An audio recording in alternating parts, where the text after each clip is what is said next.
Hi guys, good afternoon. দেখো আমি শনিবারের পাঁচমিশালি সবজি কীভাবে বানালাম।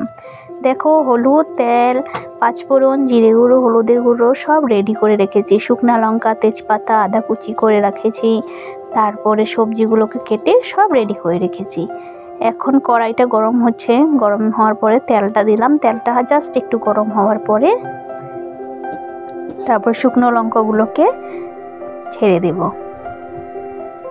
শুকনো লঙ্কাগুলো ছেড়ে দেওয়ার পরে তেজপাতাগুলো দিলাম, পাঁচফোড়ন অল্প পরিমাণ মতো দিলাম, আদা কুচি যতটুকু কুচিয়ে রেখেছি সব দিলাম। দেওয়ার পর ভাজা হলে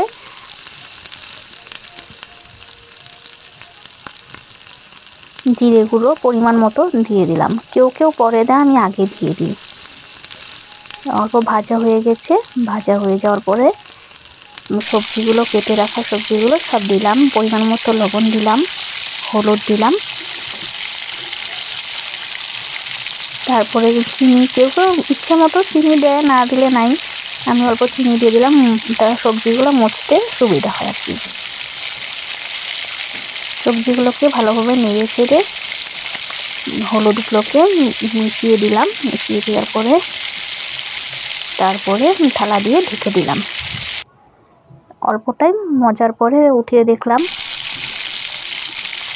নেড়ে ছেড়ে ভালোভাবে আবার সবজিগুলোকে আবার নেড়ে চেড়ে ভালোভাবে জল বের হয়ে আসে। জলটা বের হলে তাহলে মজে যাবে ভালোভাবে। আবার ঢেকে দিলাম। ঢেকে দেওয়ার পরে কিছুক্ষণ রাখার পরে উঠিয়ে দেখলাম অল্প সময় মজেছে।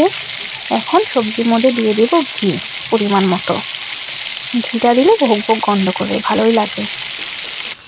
ঘি দেওয়ার পরে আবার নেড়ে চেড়ে কেউ ধনে পাতা দিলে দিতে পারে, কেউ ধনে পাতা কুচি করে রেখেছি সেগুলোকে দিয়ে দিলাম। সেন্টটা আর কি ভালো হয়।